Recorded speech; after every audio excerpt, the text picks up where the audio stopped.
ассалому алайкум дӯстони гиромӣ. номи ман ёр ҷамшед равшанович аст. ба ин муроҷиати расмии ман ба макомоти кудрати ва президенти Точикистон оид ба ҷавобгарии маъмури кашидани прокурори генералии Точикистон Раҳмон Юсуф мебошад.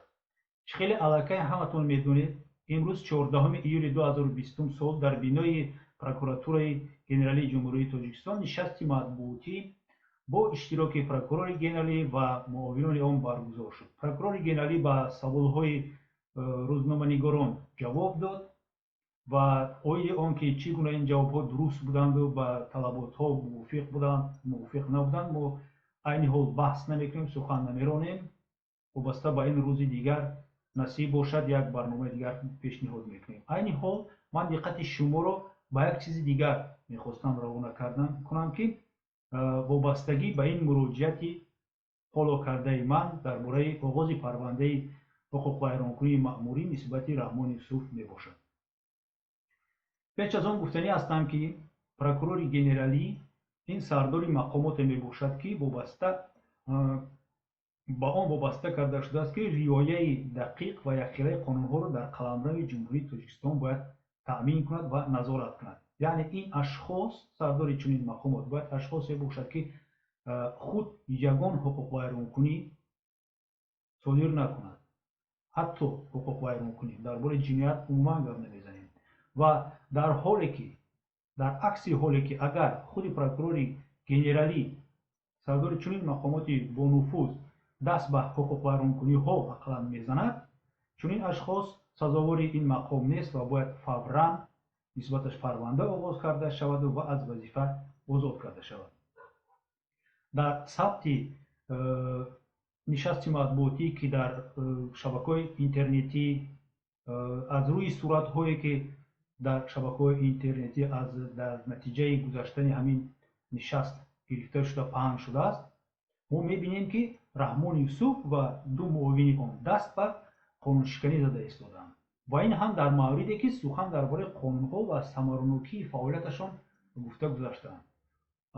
дар ин ҷо хулоса баровардан мумкин аст ва савол низ пайдо мешавад ки оё ба натиҷаи фаъолияти кории ҳисоботҳое ки онҳо медиҳанд ҷавобҳо ба суолҳо дар ин маврид бовар кардан мумкин аст ё ки не.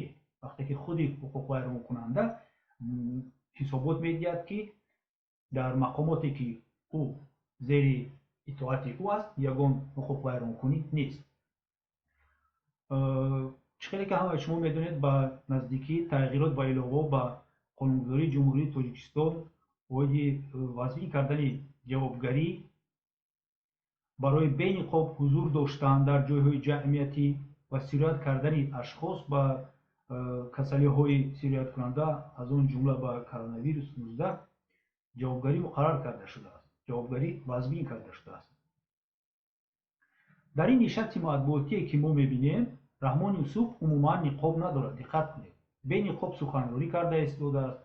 ҷое ки ин кас суханронӣ мекунад толор аст, ҳавои кушод нест, кӯча нест, дашту биёбон нест, толор аст, яъне ки ҷои ҷамъиятист.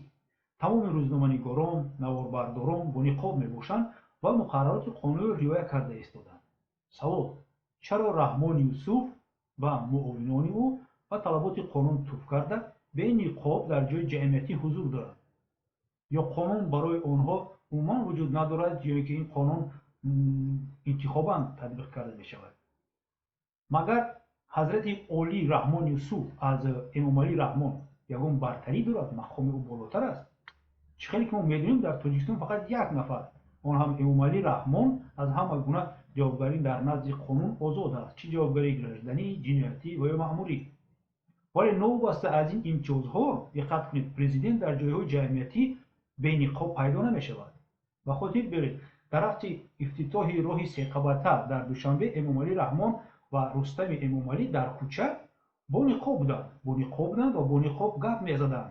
гап задан бо ниқоб барои онҳо ягон мушкилӣ набуд. дар ин ҷо на Раҳмон Юсуф, на муовинони онҳо бояд баҳона накунанд ки суханронӣ бо ниқоб дар назди рузноманигорон барои мо мушкилӣ буд.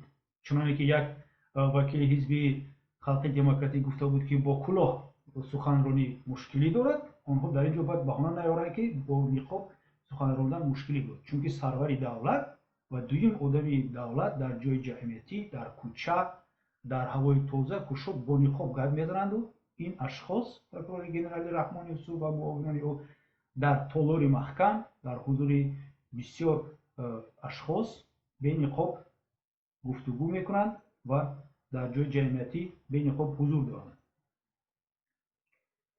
раҳмон чӣ хеле ки гуфтем, Раҳмон Юсуф дар ҷои маҳдуд, дар толор, дар ҷои ҷамъиятӣ бархилофи қонуни тағйирот ба қонунҳои ворид кардашуда ҳузур дошт. ҷонишинони ӯрам ҳамин тавр. худи Раҳмону Юсуфу дигар кормандони кудрати ва ҳоказо дигароншон ҳамеша тақозои онро мекунанд, ки Тоҷикистон давлати ҳуқуқбунёд аст. анакнун ман мехостам бинем ҳамаи мо дӯстон, ки оё қонун болотар аст ё ки Раҳмон Юсуф. барои ҳамин ман муроҷиат мекунам ба макомотхои қудратӣ, алал хусус ба худи макомоти прокуратура ва президенти Точикистон.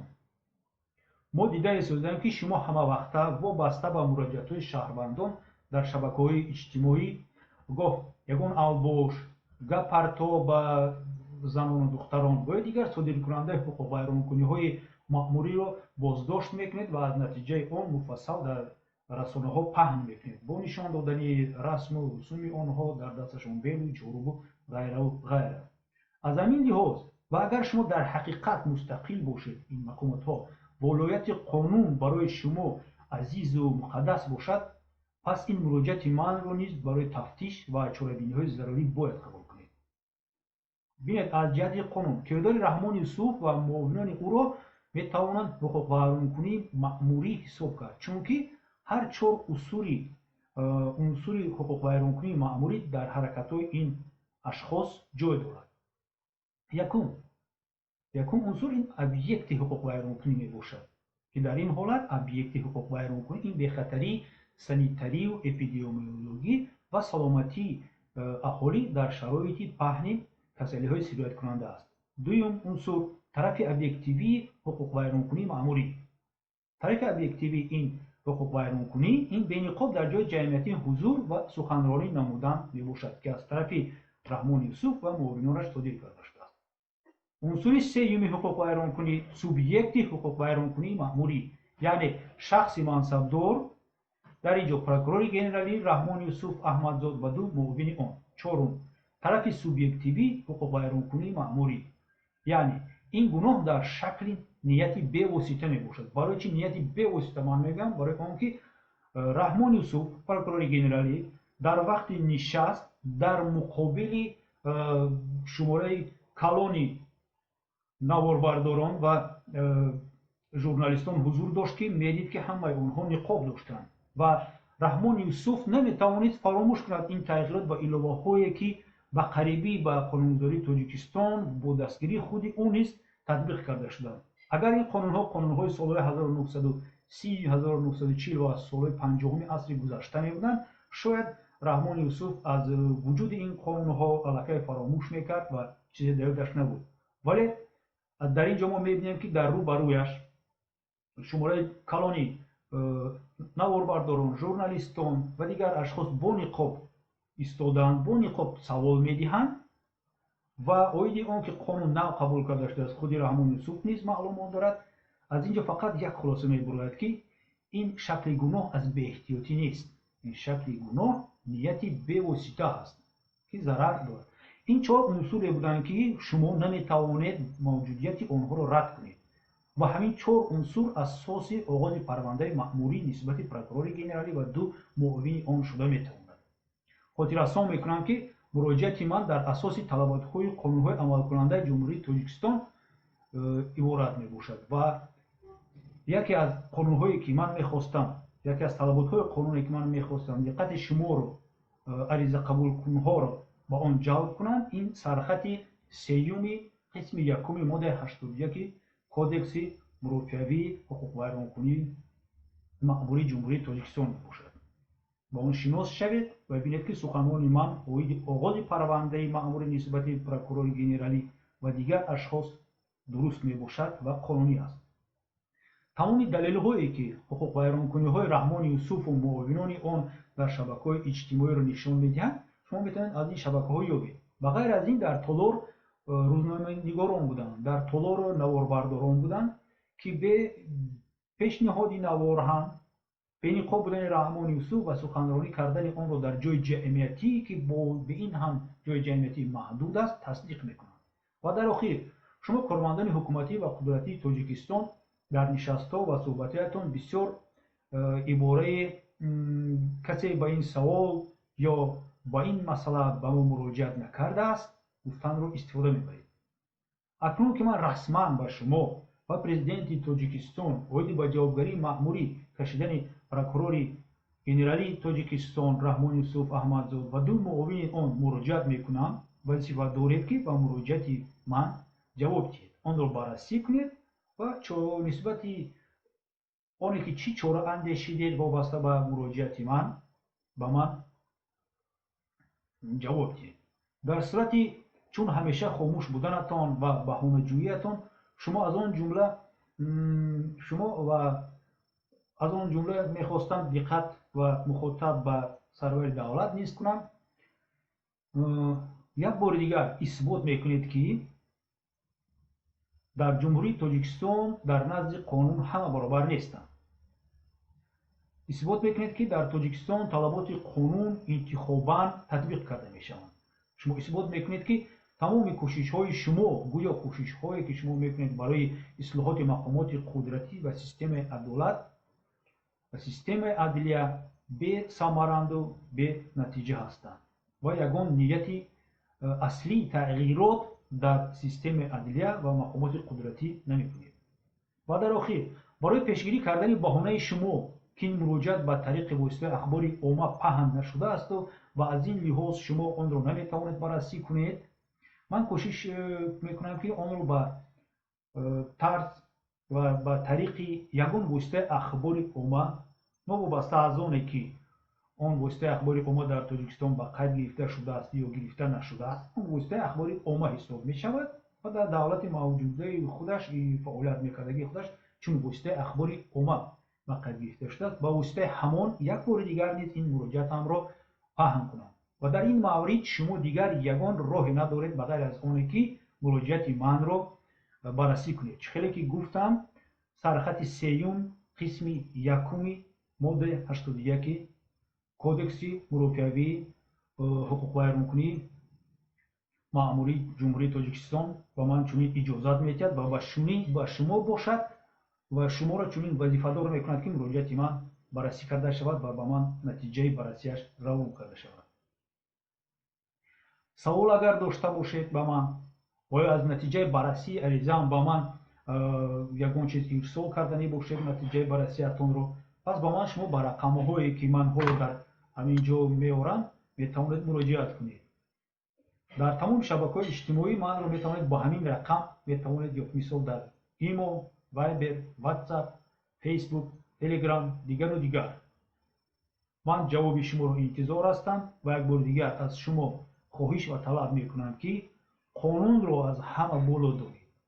агар шумо дар ҳақиқат пайрави эмомалӣ Раҳмон бошед, суханони эмомалӣ Раҳмон ки дар бораи волояти қонун гап мезад, мегуфт ки қонун аз ҳама боло ҳасту ҳеҷ кас аз қонун болотар нест ва касе ки новобаста аз мақомаш аз вазифааш қонун вайронкунӣ мекунад бояд ба ҷавобгарӣ кашида шавад, ҳамонро татбиқ кунед. акнун мебинем ки шумо дар ҳақиқат пайрави эмомалӣ Раҳмон ҳастед ё ки пайрави худи худатон ҳастед. мебинем ки шумо пайрави қонун ҳастед ва ё ин ки дар мақомоти қудратии Тоҷикистон фақат вобаста аз мансаби шахс, вобаста аз вазъи иҷтимоии он парванда кушода мешавад. мо интизори ҷавоби шумо ҳастем. ва дар охир барои пешгирӣ кардани баҳонаи шумо ки ин муроҷиат ба тариқи воситаи ахбори омма паҳн нашудааст ва аз ин лиҳоз шумо онро баррасӣ наметавонед кунед, ман кӯшиш мекунам ки онро ба тариқи ягон воситаи ахбори омма новобаста аз он ки дар ҷумҳурии Тоҷикистон ӯ ба қайд гирифта шудааст ё нашудааст такроран паҳн кунам. агар шумо саволе дошта бошед ва ё аз натиҷаи баррасии аризаам ба ман ягон маълумот ирсол карданӣ бошед, пас ба ман метавонед ба рақамҳое ки айни ҳол ман дар ин ҷо мепартоям дар тамос бошед. дар тамоми шабакаҳои иҷтимоӣ манро бо ин рақам метавонед ёфт ва дар тамос метавонем бошем. умедворем ки шумо дар ҳақиқат ватандӯст мебошед ва новобаста аз оне ки ҳуқуқвайронкунанда кадом мансаб, кадом вазифа ва чӣ наздикӣ ба кадом гурӯҳҳои мухталифе дар Тоҷикистон ҳукмрон дорад, аризаи манро қабул мекунед ва нисбати ҳуқуқвайронкунандаҳо парванда оғоз карда тамоми ҷомеаро оиди ин қазия огоҳ хоҳед кард. ташаккур ва диққат.